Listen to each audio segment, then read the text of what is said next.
With Beetleclan Year Zero literally coming out later this week, I wanted to try to talk a little bit about the leaders of the Alliance and those clans before Beetleclan was founded, just so that we all have an understanding of what the clans were like before Beetleclan was founded, what happened during the war. While I'll save an explanation for Year Zero, I'm going to go through leader by leader and just kind of discuss what they were like. Heath Clan's leader, and probably my favorite leader, is Whitestar. Whitestar is a very disturbed cat. He has some sort of schizoaffective disorder. I didn't put a name on it, because I don't feel comfortable putting a name on it, but he just has some schizoaffective disorder. What it is, up in the air. He often heard voices of what he assumed was StarClan cats telling him to do things that made him feel really uncomfortable. Once it was framed as StarClan's wishes, which is when he earned his 9 lives and had actually been able to speak and see StarClan. He did everything that these impulses, these voices in the back of his head told him to do. And he started to disassociate from everyone around him, only liking a few people.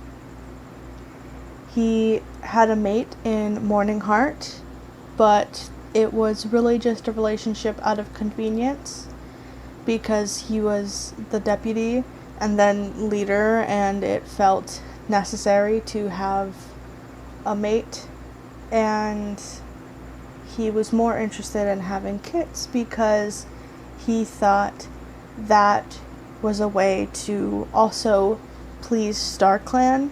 He was an incredibly religious guy, because of the voices he was hearing, and the unfortunate reality is that he was having a lot of compulsive behavior, a lot of intrusive thoughts that he shouldn't have acted on, but because he was in an environment that was unregulated, and he just found a reason to encourage this behavior by viewing it as StarClan's will, he just went on unchecked. Gale Clan's leader is Cloudstar, and she has a very nasty attitude. She's never been that secure with her emotions and is always very easy to push over the edge. You can get her into an argument real quickly. It is not an issue at all if you know anything about her. Her clan had to walk on eggshells around her, and the only reason that she really became a deputy was out of guilt. As a warrior, she had saved the life of the leader from a badger, and then was given the position of deputy as a thank you. She never should have gotten it. She never really deserved it. She was a good fighter, but she was not a good team player, a good warrior. She didn't have a good emotional regulation.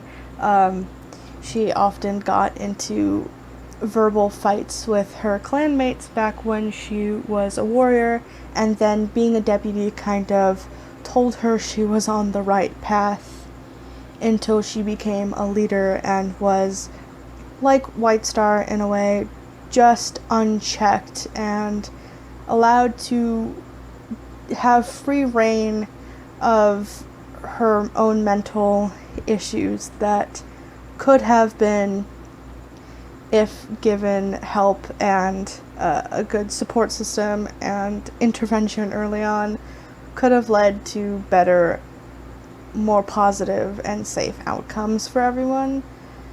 While, like with Whitestar, I don't want to put a label on any mental issues that she has. I think that she's probably a narcissist or has narcissistic tendencies. I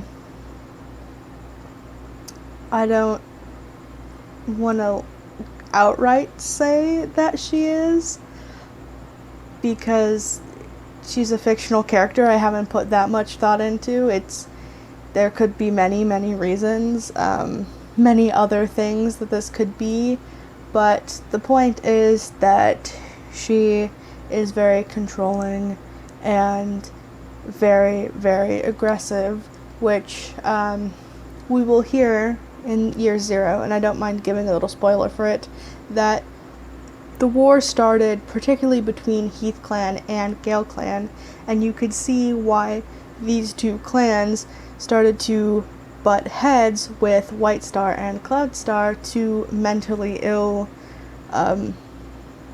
individuals in charge, especially when we have Whitestar, who is following every little impulse, no matter how crazy it could be, and Cloudstar, who's gonna explode under any stress. Now we have Flower Clan's leader in Lilacstar. Lilacstar is honestly a really surprising choice for leader, because compared to the other leaders, she is teeny tiny. She is small in stature, she is quiet in her voice, she has the softest speaking voice, she always sounds like she's in a whisper, and even when she's speaking at gatherings, every cat has to be quiet to hear her. You can't just talk over her, because it's really easy to cover her voice, but while she's small and quiet, she is really bold in her personality and actions. Her appearance makes her seem as though she's not a threat, but she's actually an incredible fighter and is really used to fighting to get her place in the Alliance and in Flower Clan. She's polite and passionate, but has learned how to use her claws well, and never has gone out of her way to hurt others, even though she knows how to. I find her to be probably the best leader out of these five, and her actions, which I will mention again when we get to Year Zero, are probably the best option for any of the clans to have chosen. I think that not picking a side immediately is the best choice, and her ability to watch and wait and to go with the tide, basically, and find where things are going before moving is a really admirable trait in her. And I just like Lilacstar a lot, because she is someone I would love to root for, the physical underdog, even though she's quite good at her job, and probably the most cool cat. I also gave her little lilac flowers because it's Flower Clan. Obviously, a lot of those cats would be covered in flowers and accessories more than other clans. And I also gave her lilac colored eyes because cats with purple eyes is cool. Moving on to Valley Clan, we have Kestrelstar. They are also kind of a really unusual cat to have as leader. When you first look at their appearance, they are like twice the size of Lilacstar. She is so small next to them, and you are expecting this hulking cat to be vicious or aggressive or just come at you with anything but what they do, which is the nicest, most sweet, most laid-back personality. They are very boisterous, loud, and fun. They talk to literally every cat around them, whether it's their clan, another clan. They want to talk to everyone at the gathering. They're probably always pushing Valley Clan to be there first because they want to interact with everyone. They want to greet everyone. They love to just see how everyone's doing, check in with everyone. They were a great choice for deputy because of this, because everyone had a good opinion on Kestrelstar, and it was really hard to dislike them because impossibly nice cat. Funnily enough, they are the biggest cat in their clan and probably in the whole alliance at the time of the war. And because of that, they were all for using what natural strength they had. Of course, they were a pretty good fighter just from the normal advantage of being quite large, but they also trained into those skills so that, because, hunting was going to be a huge difficulty, so they used a lot of their strength to help with issues that only they could, like pushing boulders or moving fallen trees. They were very good at that, and in times of peace before the war started, would have totally gone to another clan to help out on these issues. So I love them. Just a real silly kitty, and very unserious compared to all of the other leaders, because we obviously have like Heath Clan and Gale Clan having these two leaders that are so in their own heads for probably the opposite reasons, and then Flower Clan has this little cat who's tried so hard, but Kestrelstar is just unserious. Stone Clan's leader is Aspenstar. Aspenstar is vicious, but all bark and no bite. He is all for drama. He's got his ear to the ground, he's listening to what others are saying, and he's going to use all of that to inform future decisions.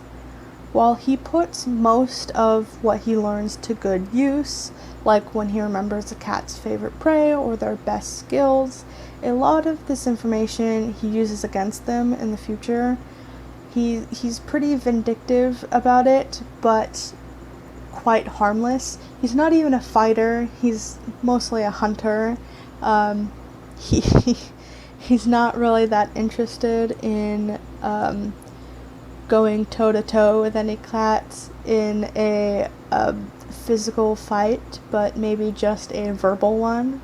I find him to be really just a pretty boy that loves drama and will, anytime he hears two cats getting into an argument, whether it's his clan or another clan, is going to jump right on that opportunity to eavesdrop and figure out, hey, what's going on? How can I use this? I think part of it is definitely good, like him knowing a lot of things about his clanmates made him a really good deputy so that he could figure out, oh, these cats work well together, oh, this cat is good at this skill, I'm going to put these cats in these positions and these patrols doing these things because that's best suited for everyone. But then you also have the flip side of that where he's figuring out that, oh, these two cats are arguing, so I am going to put them together on a patrol with me so I can hear more drama.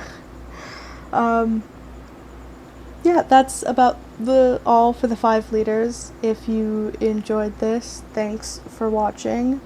Like like I said a million times, year 0 is just around the corner. I don't intend it taking super long, because I'm only about like halfway, maybe like 3/5 of the way through. So it really should be out super soon, and I cannot wait for you guys to enjoy hearing about these tragic backstories.